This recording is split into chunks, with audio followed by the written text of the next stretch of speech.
नमस्कार, मैं हूं प्रज्ञा। बिहारी न्यूज में आपका स्वागत है। आज है 17 मार्च, दिन शुक्रवार। खबरों की ओर बढ़ने से पहले एक नजर सुर्खियों पर। बिहार में हाजिरी बनाने को लेकर नहीं चलेगी कर्मियों की बहानेबाजी। अब इतने दिनों के अंदर नगर निगम पास करेगा आपके जमीन का नक्शा। भोजपुरी के द्व्यर्थी शब्दों पर सत्ता पक्ष और विपक्ष में हुई भिड़ंत। H3N2 वायरस को लेकर बिहार स्वास्थ्य विभाग का नया गाइडलाइन। आज खेला जाएगा भारत बनाम ऑस्ट्रेलिया वनडे सीरीज का पहला मैच। अब चलिए बढ़ते हैं बिहार के अब तक की 25 बड़ी खबरों की ओर विस्तार से। डाक विभाग ने 58 पदों पर निकाली भर्ती अधिसूचना। भारतीय डाक विभाग द्वारा तमिलनाडु सर्किल के अंतर्गत विभिन्न रीजन में स्टाफ कार ड्राइवर के कुल 58 पदों पर भर्ती के लिए विज्ञापन जारी किया गया है। डाक विभाग द्वारा विज्ञप्ति स्टाफ कार ड्राइवर पदों के लिए भर्ती अधिसूचना को उम्मीदवार आधिकारिक वेबसाइट indiapost.gov.in पर भर्ती सेक्शन में एक्टिव लिंक पर जाकर या फिर डिस्क्रिप्शन बॉक्स में दिए गए लिंक पर जाकर डाउनलोड कर आवेदन कर सकते हैं। बता दें कि डाउनलोड किए गए फॉर्म को उम्मीदवार को पूरी तरह से भरकर और मांगे गए डॉक्यूमेंट्स की प्रतियों का संलग्न करते हुए विज्ञापन में दिए गए पते पर 31 मार्च 2023 की शाम 5 बजे तक जमा कराना होगा। आवेदन के साथ उम्मीदवारों को 100 रुपए इंडियन पोस्टल ऑर्डर भी संलग्न करना होगा। हालांकि SC, ST और महिला उम्मीदवारों को शुल्क का भुगतान नहीं करना है। डाक विभाग द्वारा जारी भर्ती अधिसूचना के मुताबिक उम्मीदवारों को किसी मान्यता प्राप्त बोर्ड से 10वीं उत्तीर्ण होना चाहिए और लाइट व हैवी मोटर व्हीकल ड्राइविंग का वैलिड ड्राइविंग लाइसेंस होना चाहिए। बिहार में हाजिरी बनाने को लेकर नहीं चलेगी कर्मियों की बहानेबाजी। बिहार के सरकारी दफ्तरों में कार्य दिवस के दौरान समय से न पहुंचने या निर्धारित समय से 1 घंटा बाद उपस्थिति दर्ज कराने वाले कर्मियों व पदाधिकारियों के खिलाफ सख्ती और भी बढ़ेगी। बता दें कि ऐसे कर्मियों के खिलाफ कदम उठाते हुए आकस्मिक अवकाश की कटौती की जाएगी और साथ ही अनुशासनिक कार्रवाई भी की जाएगी। मालूम हो कि मुख्य सचिव आमिर शुभानी की अध्यक्षता में वीडियो कॉन्फ्रेंसिंग से बायोमेट्रिक उपस्थिति को लेकर समीक्षा बैठक की गई, जिसमें दिशा निर्देश जारी कर कहा गया है कि बायोमेट्रिक उपस्थिति के मासिक विवरणी के आधार पर ही पदाधिकारियों व कर्मियों का वेतन व मानदेय का भुगतान किया जाएगा। इसके अलावा अगर किसी कर्मी या पदाधिकारी की अंगुली घिस जाती है तो उनकी हाजिरी आंखों की पुतली से बनाई जाएगी। वहीं अब वरीय अधिकारियों को भी स्वयं समय से बायोमेट्रिक उपस्थिति बनानी होगी। बिहारी बर्थडे स्पेशल में आज हम बात करेंगे अमिताभ कुमार के बारे में। अमिताभ कुमार का जन्म आज ही के दिन 1963 में हुआ था। यह एक भारतीय लेखक और पत्रकार है जो वासर कॉलेज में हेलेन डी लॉकवुड चेयर पर अंग्रेजी के प्रोफेसर है। Amitabh Kumar husband of phonetic, Bombay, London, New York, passport photos, उपन्यास, होम प्रोडक्ट्स और is nobody do the right thing in 2009 समेत कई किताबों के लेखक है। उनकी पुरस्कार विजेता पुस्तक a foreigner carrying in the crook of his arm a tiny bomb a writer की report on the global war on terror है। इसे एशियन अमेरिकन लिटरेरी अवार्ड्स में best non fiction book of the year से भी सम्मानित किया गया। उनके उपन्यास होम प्रोडक्ट्स को भारत के प्रमुख साहित्यिक पुरस्कार वोडाफोन क्रॉसवर्ड बुक अवार्ड के लिए सूचीबद्ध किया गया था। एक पत्रकार के रूप में अमिताभ कुमार ने new statesman, the nation, the कारवा, द इंडियन एक्सप्रेस और द हिंदू जैसे दुनिया भर के समाचार पत्रों और पत्रिकाओं के लिए नियमित रूप से लेख लिखे हैं। इस प्रतियोगिता के विजेताओं को मिलेगा 50,000 का इनाम व स्विट्जरलैंड घूमने का मौका। अगर आपका भी सपना है कि आप एक ऐसे सड़क का निर्माण करें जो बच्चों के लिए सुरक्षित हो, तो यह खबर आपके लिए है। दरअसल यूनिवर्सल पोस्टल यूनियन के द्वारा राष्ट्रीय स्तर पर 15 साल तक के विद्यार्थियों के लिए पत्र लेखन का प्रतियोगिता आयोजित करवाया जा रहा है, जिसमें विद्यार्थियों को अपने किसी रिश्तेदार को 800 शब्दों में पत्र लिखना होगा, जिसका विषय अगर आप सुपर हीरो हो और आपका लक्ष्य एक ऐसा सड़क बनाने का हो जो पूरे विश्व के बच्चों के लिए सुरक्षित है। बता दें कि इस प्रतियोगिता में प्रथम पुरस्कार के रूप में 50,000 रुपए, द्वितीय पुरस्कार के रूप में 25,000 और तृतीय पुरस्कार के रूप में 10,000 रुपए दिए जाएंगे और साथ ही विजेताओं को स्विट्जरलैंड का टूर भी करवाया जाएगा। इसके अलावा सर्कल स्तर पर प्रथम पुरस्कार 25,000 रुपए, द्वितीय पुरस्कार 10,000 और तृतीय स्तर पर 5,000 रुपए का पुरस्कार दिया जाएगा। बता दें कि इस प्रतियोगिता का आयोजन 31 मार्च तक होगा। वहीं परिणाम 6 अप्रैल को घोषित किया जाएगा। मालूम हो कि यह प्रतियोगिता UPU की वेबसाइट www.indiapost.gov.in पर आयोजित की गई है। इस नंबर पर दर्ज कराई पानी की समस्या की शिकायत। अगर आपके पास भी पानी से जुड़ी कोई समस्या है तो आप उसे केवल एक कॉल करके सुलझा सकते हैं। बता दें कि पानी की समस्या को सुलझाने के लिए PHD की ओर से एक टोल फ्री नंबर जारी किया गया है, जिस पर कॉल कर आप अपने जिले से जुड़े पानी की समस्या को बताकर अवगत करा सकते हैं और फिर कर्मी आपकी समस्या को सुलझा देंगे। बता दें कि विभाग के द्वारा इस कॉल सेंटर की शुरुआत बढ़ती गर्मी को देखते हुए की गई है। मालूम हो कि कंट्रोल रूम के CCA के द्वारा दी गई जानकारी के अनुसार लोगों की शिकायतों को सुनने के लिए जो टोल फ्री नंबर जारी किया गया है वह 1800-123-1121 है। आप इस नंबर पर सोमवार से शुक्रवार सुबह 9 से 5 बजे तक कॉल करके शिकायत दर्ज करा सकते हैं। रिश्वतखोर के खिलाफ निगरानी विभाग की बड़ी कार्रवाई। इन दिनों निगरानी की टीम के द्वारा भ्रष्ट अधिकारियों के खिलाफ जमकर कार्रवाई की जा रही है। बता दें कि ताजा मामला बीते दिन यानी कि गुरुवार का है, जहां निगरानी विभाग के द्वारा सूचना के आधार पर भ्रष्टाचार के खिलाफ कदम उठाते हुए बिजली विभाग के क्लर्क को 30,000 रुपए रिश्वत लेते हुए रंगे हाथों गिरफ्तार किया गया है। बता दें कि निगरानी के द्वारा यह कार्रवाई वैशाली के रेलवे कॉलोनी में की गई थी। वहीं गिरफ्तार किए गए आरोपी की पहचान जय कुमार के रूप में की गई है। आपकी जानकारी के लिए बता दें कि निगरानी को यह सूचना मिली थी कि क्लर्क द्वारा किसी कार्य को करने के लिए लोगों से रिश्वत लिया जाता है। इसी के बाद निगरानी की टीम सक्रिय हुई और कार्रवाई करते हुए बिजली विभाग के क्लर्क को रंगे हाथों गिरफ्तार किया। अब इतने दिनों के अंदर नगर निगम पास करेगा आपके जमीन का नक्शा। बिहार के लोगों को अब नगर निगम से अपनी जमीन का नक्शा पास कराना बेहद ही आसान होने वाला है। बता दें कि इसके लिए अब लोगों को महीनों का चक्कर नहीं लगाना होगा। दरअसल नक्शा पास कराने के लिए अब ऑनलाइन प्रक्रिया की शुरुआत कर दी गई है और साथ ही इसके लिए एक समय सीमा भी निर्धारित कर दिया गया है। यानी कि निर्धारित किए गए समय सीमा के अंदर ही नगर निगम के द्वारा जमीन के नक्शे को पास करना होगा। मालूम हो कि जो समय सीमा निर्धारित किया गया है वह 1 महीने का है। वहीं ऑनलाइन अप्लाई की प्रक्रिया अगले महीने से संभव है। ऐसे में अगर इस स्तर पर किसी प्रकार की लापरवाही होती है तो कार्रवाई की जाएगी। H3N2 वायरस को लेकर बिहार स्वास्थ्य विभाग का नया गाइडलाइन। दिन प्रतिदिन लोगों के बीच H3N2 वायरस को लेकर चिंता बढ़ती जा रही है। बता दें कि स्वास्थ्य विभाग के द्वारा H3N2 वायरस को लेकर जारी किए गए नए गाइडलाइन के अनुसार इस वायरस से बच्चे, बुजुर्गों समेत उन लोगों को सतर्कता बरतने की निर्देश दिया गया है जो गंभीर बीमारी से पीड़ित हैं। इसके अलावा इस वायरस संक्रमित मरीजों के ऑक्सीजन लेवल की मॉनिटरिंग करने का भी निर्देश दिया गया है। वहीं अगर ऑक्सीजन लेवल 90% से ज्यादा जाता है तो मरीज को तुरंत हॉस्पिटल में भर्ती कराया जाना चाहिए। ऐसे मरीजों को ओसेल्टामिविर दवा देने की बात कही गई है। इसके अलावा दूसरी ओर अस्पतालों को यह निर्देश दिया गया है कि आइसोलेशन वार्ड में 2 बेड की दूरी कम से कम 1 मीटर होनी चाहिए।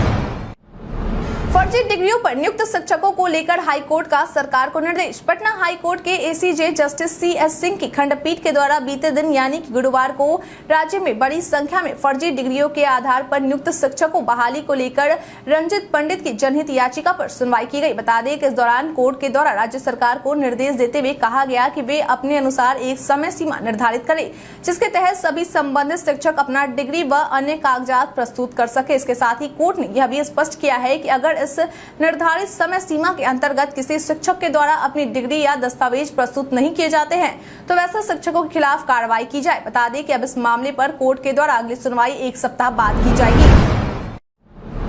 बिहारी पर्यटन में आज हम बात करेंगे सर्वोदय आश्रम के बारे में। सर्वोदय आश्रम नवादा जिले में स्थित एक प्रमुख घूमने वाली जगह है। सर्वोदय आश्रम नवादा में सेखो देवड़ा में स्थित है। आप यहां पर घूमने के लिए आ सकते हैं। यहां पर आपको प्राचीन आश्रम देखने के लिए मिलता है। यहां पर कृषि विश्वविद्यालय भी बना हुआ है। यह जगह चारों तरफ से प्राकृतिक वातावरण से घिरी हुई है। इस आश्रम की स्थापना 1952 में जयप्रकाश नारायण जी ने की थी। इस आश्रम से कुछ दूरी पर जंगल के बीच में चट्टान है जिसे JP चट्टान के रूप में जाना जाता है। 1942 के आंदोलन में यहाँ पर प्रसिद्ध नेता और क्रांतिकारी जयप्रकाश नारायण छुपे हुए थे, इसलिए इसे JP चट्टान के रूप में जाना जाता है। यह जगह बहुत सुंदर है और आप यहाँ पर घूमने के लिए आ सकते हैं। नीतीश सरकार के खिलाफ मुखिया संघ का विधानसभा घेराव। बीते दिन यानी कि गुरुवार को बिहार मुखिया संघ के द्वारा दीर्घ लंबित मांगों को लेकर नीतीश सरकार के खिलाफ कई मांगों को लटकाने का आरोप लगाकर विरोध करते हुए बिहार विधानसभा का घेराव किया गया। हालांकि राज्य के अलग अलग जिलों से पहुंचे मुखिया के द्वारा विधानसभा घेराव करने की कोशिश नाकाम रह गई क्योंकि पुलिस के द्वारा उन्हें बीच रास्ते में ही रोक दिया गया था। बता दें कि मुखिया संघ का कहना है कि पिछले 1 साल में राज्य में कुल 30 मुखिया की हत्या की जा चुकी है। वहीं मुखिया की सुरक्षा सुनिश्चित करने को लेकर नीतीश सरकार ने हथियार का लाइसेंस जारी करने का वादा किया गया था, लेकिन अब तक यह काम नहीं किया गया है। बता दें कि इस दौरान मुखिया संघ के द्वारा नारा लगाया गया कि जो मुखिया की बात सुनेगा वही 2024 और 2025 में सरकार बनाएगा। हालांकि बाद में मुखिया संघ के 5 प्रतिनिधियों ने सरकार के प्रतिनिधियों से मुलाकात की। बिहार में मौसम ने ली करवट। बिहार में मौसम ने एक बार फिर से करवट ले ली है। यहाँ के लोगों को गर्मी से काफी राहत मिली है और सुहाना मौसम का मिजाज मिल रहा है। हालांकि मौसम विभाग के पूर्वानुमान के अनुसार राज्य में 2 दिन और बादल छाए रहने की संभावना है। मौसम विभाग के अनुसार अगले 3 दिनों तक प्रदेश के मौसम के तापमान में कोई बदलाव नहीं देखा जाएगा, हालांकि उसके बाद बढ़ सकता है। मौसम विभाग के अनुसार आने वाले 24 घंटे में हवा की गति 5 से 10 किलोमीटर प्रति घंटा बढ़ने की आशंका है।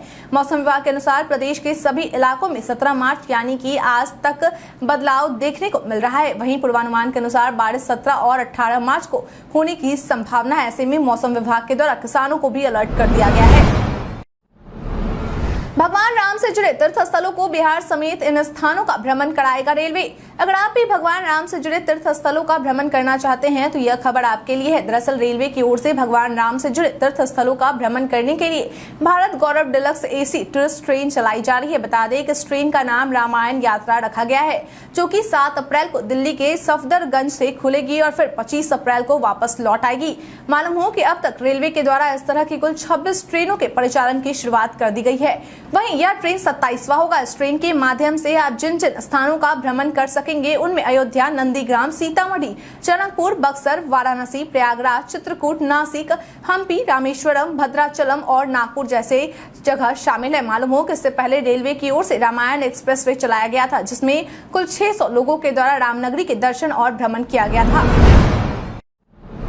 बिहार के उदय सिंह पर बनी फिल्म इस दिन होगी रिलीज। 24 मार्च को एक ऐसी फिल्म रिलीज होने वाली है जिसमें पहली बार महानायक अमिताभ बच्चन को किसी के जीवन पर आधारित फिल्म में काम करते हुए देखा जा सकता है। बता दें कि हम जिस फिल्म की बात कर रहे हैं वह लौंडा डांस करने वाले बिहार के उदय सिंह के संघर्षों पर बनाई गई है। आपकी जानकारी के लिए बता दें कि उदय सिंह महिला के रूप में पिछले 31 वर्षों से नाचने का काम कर रहे हैं। मालूम हो कि इनकी जीवनी पर बना यह फिल्म का नाम द लिपस्टिक बॉय है, जिसमें अमिताभ बच्चन के अलावा कई दूसरे दिग्गज कलाकारों ने भी काम किया है। बता दें कि इस फिल्म में नर्तकों के जीवन संघर्ष को दिखाया गया है। मालूम हो कि उदय सिंह को लोक नृत्य दिखलाने के लिए न केवल बिहार बल्कि भारत और मॉरिशस सरकार के द्वारा भी सम्मानित किया जा चुका है। सृजन घोटाले में CBI की बड़ी कार्रवाई। CBI के द्वारा बिहार के चर्चित सृजन घोटाला मामले को लेकर बड़ी कार्रवाई की गई है। बता दें कि इस मामले में CBI के द्वारा सबौर के शांति नगर मोहल्ले स्थित निजी आवास से एक और आरोपी की गिरफ्तारी कर ली गई है, जिसकी पहचान केंद्रीय अन्वेषण ब्यूरो ने सृजन महिला विकास सहयोगी समिति लिमिटेड की संस्थापक सचिव सह घोटाला की मुख्य आरोपी स्वर्गीय मनोरमा देवी के निजी सचिव उमेश सिंह के रूप में की गई है। बता दें कि मीडिया में चल रही खबरों के अनुसार CBI को उमेश सिंह से कई जानकारी मिल सकती है। मालूम हो कि CBI के द्वारा उमेश सिंह को गिरफ्तार करने के बाद सदर अस्पताल में मेडिकल चेकअप कराया गया। इसके बाद जांच रिपोर्ट सही आने पर उसे विशेष गाड़ी से पटना ले आई गई है। वहीं CBI के द्वारा दी गई जानकारी के अनुसार उमेश कुमार के खिलाफ CBI स्पेशल कोर्ट से गैर जमानतीय वारंट जारी किया गया है। बता दें कि आज यानी कि शुक्रवार को उमेश सिंह को कोर्ट में पेश किया जाएगा। 3 घंटे में इस रास्ते पहुंचे पटना से पूर्णिया। बहुत जल्दी बिहार की राजधानी पटना से पूर्णिया जाने वाले लोगों का सफर आसान होने वाला है। बता दें कि बिहार का अपना पहला पटना पूर्णिया ग्रीनफील्ड एक्सप्रेसवे के लिए DPR बनाने की अनुमति दे दी गई है और साथ ही मंत्रालय के द्वारा DPR को बनाने को लेकर एजेंसी भी तय कर लिया गया है। बता दें कि इस एक्सप्रेसवे के निर्माण हो जाने से पटना से पूर्णिया की दूरी 6 से 7 घंटे से घटकर 3 से 4 घंटे में हो जाएगी। मालूम हो कि इस एक्सप्रेसवे कंट्रोल वाले ग्रीनफील्ड 4 लेन सड़क का निर्माण 215 किलोमीटर लंबा होगा और इसका निर्माण भारतमाला फेज 2 प्रोजेक्ट के तहत किया जा रहा है। आपकी जानकारी के लिए बता दें कि यह सड़क पटना में कच्ची दरगाह विदुपुर पुल से शुरू होते हुए समस्तीपुर के दलसिंह सराय, रोसड़ा, सहरसा, सिमरी, बख्तियारपुर, उदाकिशुनगंज होते हुए पूर्णिया पहुंचेगी। CBI के सामने तेजस्वी यादव की पेशी पर RJD का केंद्र सरकार पर प्रहार। रेलवे में जमीन के बदले नौकरी मामले को लेकर दिल्ली हाई कोर्ट के द्वारा बिहार के उप मुख्यमंत्री तेजस्वी यादव को 25 मार्च को CBI के सामने पेश होने का दिशा निर्देश दिया गया है। वहीं इस मुद्दे को लेकर बीते दिन यानी कि गुरुवार को RJD प्रवक्ता शक्ति यादव के द्वारा केंद्र सरकार पर जमकर हमला बोला गया। उन्होंने कहा कि तेजस्वी यादव और उनके परिवार को जमीन के बदले नौकरी के झूठे मामले को लेकर फंसाने की कोशिश की जा रही है। उन्होंने कहा कि केंद्र सरकार तेजस्वी से डरी हुई है, इसलिए विपक्ष के सभी नेताओं को जेल भेजने की कोशिश कर रही है। 25 मार्च को हमारी टीम जरूर लीगल काम करेगी। शक्ति यादव ने कहा कि 25 मार्च को तेजस्वी यादव सीबीआई के सामने जरूर पेश होंगे और कोर्ट के हर आदेश का पालन करेंगे। उपेंद्र कुशवाहा ने सीएम नीतीश पर साधा निशाना। राष्ट्रीय लोक जनता दल के अध्यक्ष उपेंद्र कुशवाहा बीते दिन अपने विरासत बचाओ नमन यात्रा के दौरान मुंगेर पहुंचे, जहां उन्होंने मुख्यमंत्री नीतीश कुमार पर निशाना साधते हुए कहा कि जेडीयू कभी गरीबों, पिछड़ों व शोषित की पार्टी थी, लेकिन आज ऐसा कुछ नहीं है। उन्होंने कहा कि जो लोग कभी राजद के आतंक से भयभीत थे, उन्हीं के रहनुमा आज राजद नेतृत्व का स्वीकार कर रहे हैं। इससे नीतीश कुमार के जीवन भर की राजनीतिक कमाई दांव पर लग गई है। स्थानीय सांसद के मन में अब यह डर आ गया है कि जिस समीकरण के आधार पर हम लोकसभा चुनाव में जाएंगे, अगर वही मेरे पास नहीं रहेगा तो हम कैसे चुनाव जीतेंगे। ऐसे में जेडीयू के परंपरागत वोटर जो जेडीयू से दूर हो रहे थे, उनकी भावनाओं को समझते हुए हमने राजद से निजात चाहने वाले लोगों के लिए राष्ट्रीय लोक जनता दल का गठन किया। भोजपुरी के द्विअर्थी शब्दों पर सत्ता पक्ष और विपक्ष में हुई भिड़ंत। बीते दिन बिहार विधानसभा परिषद में भोजपुरी के द्विअर्थी शब्दों और भोजपुरी गानों से अश्लीलता फैलाने को लेकर प्रश्नोत्तर काल के दौरान सत्ता पक्ष और विपक्ष के बीच जमकर हंगामा किया गया। बता दें कि एक तरफ जहां सुनील कुमार सिंह के द्वारा भोजपुरी गीतों में अश्लीलता का प्रदर्शन करने वाले कलाकारों को भाजपा द्वारा सांसद बनाए जाने पर आपत्ति जताई गई, तो वहीं दूसरी ओर सभापति देवेश चंद्र ठाकुर के द्वारा कहा गया कि जो लोग इस सदन के सदस्य नहीं है, उन पर चर्चा नहीं की जाएगी। इन्हीं बयानों के बीच सदन में सत्ता पक्ष और विपक्ष के बीच शोरगुल चालू हो गया। वहीं बीते दिन सदन में प्रश्नोत्तर काल के दौरान जल संसाधन मंत्री संजय झा ने यह भी जानकारी दी कि नवादा में गंगा पेय जल आपूर्ति की योजना वर्ष 2023 तक पूरी कर ली जाएगी। बिहार में बढ़ते अपराध पर सम्राट चौधरी ने सरकार को घेरा। बीते दिन बिहार विधानसभा में नेता प्रतिपक्ष सम्राट चौधरी के द्वारा बेगूसराय में मुखिया की हत्या और बढ़ते अपराध पर सवाल उठाते हुए सरकार को घेरा गया। उन्होंने कहा कि अगर आरोपित की गिरफ्तारी नहीं हो पा रही है तो उसके घर को ध्वस्त कर दीजिए। उन्होंने कहा कि आखिर घर को ध्वस्त न करने के पीछे का कारण क्या है, घर को ध्वस्त क्यों नहीं किया जा रहा, जिस पर सरकार का पक्ष रखते हुए मंत्री विजेंद्र यादव के द्वारा कहा गया कि कुर्की जब्ती के लिए न्यायालय में आवेदन दिया हुआ है, जिस पर सम्राट चौधरी ने कहा कि अगर न्यायालय से कुर्की जब्ती नहीं मिल रहा तो यह हास्यास्पद है। उन्होंने कहा कि हम झेले हुए हैं, मेरे खिलाफ केवल 24 घंटे में कुर्की जब्ती निकाला गया था, तो अब क्यों नहीं मिल रहा। सरकार पूरी तरह फेल है, जिस पर मंत्री विजेंद्र यादव ने कहा कि कुर्की जब्ती का आदेश देना हमारा काम नहीं बल्कि न्यायालय के आदेश का काम है। 2024 लोकसभा चुनाव को लेकर मुस्लिम मतदाताओं को रिझाने की कोशिश में बीजेपी। 2024 में होने वाले लोकसभा चुनाव में अपनी जीत सुनिश्चित करने को लेकर बीजेपी के द्वारा मुस्लिम मतदाताओं को रिझाने की पूरी कोशिश की जा रही है। बता दें कि इसी कोशिश के तहत बीजेपी के द्वारा एक बड़ा कदम उठाते हुए देश के 65 मुस्लिम बहुल जिलों में अल्पसंख्यक समुदाय के 500 मोदी मित्र बनाए जाएंगे। बता दें कि इस योजना की शुरुआत 25 अप्रैल से होने वाली है। मालूम हो कि इन मोदी मित्रों कार्यकर्ताओं के माध्यम से संबंधित क्षेत्रों के हर मुस्लिम मतदाता के घर पहुंचने की कोशिश की जाएगी और उन तक पीएम मोदी के संदेश को पहुंचाकर भाजपा से जोड़ने की कोशिश की जाएगी। बता दें कि इस 65 मुस्लिम बहुल जिलों में बिहार भी शामिल है, जहां मोदी मित्र के द्वारा मुस्लिमों को भाजपा से जोड़ने का कोशिश किया जाएगा। आपकी जानकारी के लिए बता दें कि इससे पहले 15 मार्च को बीजेपी की ओर से सूफी समुदाय के लोगों को बीजेपी से जोड़ने के लिए सूफी संवाद अभियान की शुरुआत की गई है। आज खेला जाएगा भारत बनाम ऑस्ट्रेलिया वनडे सीरीज का पहला मैच। 4 मैचों की टेस्ट सीरीज के बाद अब भारतीय टीम आज से ऑस्ट्रेलिया के खिलाफ 3 वनडे मैचों की सीरीज खेलने उतरेगी। भारत और ऑस्ट्रेलिया के बीच सीरीज का पहला वनडे मैच आज मुंबई के वानखेड़े स्टेडियम में खेला जाएगा। पहले वनडे से नियमित कप्तान रोहित शर्मा बाहर है। उनकी अनुपस्थिति में टीम इंडिया की कमान स्टार ऑलराउंडर हार्दिक पांड्या के हाथों में होगी। रोहित शर्मा पारिवारिक कारणों से पहला वनडे नहीं खेल रहे हैं, हालांकि दूसरे वनडे से वो टीम से जुड़ जाएंगे। हार्दिक पहली बार वनडे में टीम इंडिया की कप्तानी करते नजर आएंगे। इससे पहले उन्होंने T20 मैचों में टीम इंडिया की कप्तानी की है। वहीं ऑस्ट्रेलिया की बात करें तो नियमित कप्तान पैट कमिंस के न रहने से स्टीव स्मिथ ही टीम की कमान संभालेंगे। भारत बनाम ऑस्ट्रेलिया पहला वनडे दोपहर 1:30 बजे से शुरू हो जाएगा। इसका सीधा प्रसारण स्टार स्पोर्ट्स नेटवर्क पर किया जाएगा, जबकि फोन पर आप डिज्नी प्लस हॉटस्टार पर मैच का आनंद ले सकेंगे। भारत के इतिहास में आज की तारीख है बेहद खास। आगरा के युद्ध में बाबर से 1527 में चित्तौड़गढ़ के राणा संग्राम सिंह प्रथम पराजित हुए। ईस्ट इंडिया कंपनी और मराठा शासकों के बीच 1782 में सलबाई का समझौता हुआ। बौद्ध धर्मगुरु दलाई लामा सन 1959 में तिब्बत से भारत पहुंचे। भारतीय क्रिकेटर सुनील गावस्कर ने 1987 में टेस्ट क्रिकेट से संन्यास लिया। 1946 में महाराष्ट्र के पूर्व मुख्यमंत्री पृथ्वीराज चौहान का जन्म हुआ। 1962 में भारतीय अमेरिकी अंतरिक्ष यात्री कल्पना चावला का जन्म हुआ। 1990 में बैडमिंटन प्लेयर साइना नेहवाल का जन्म हुआ था।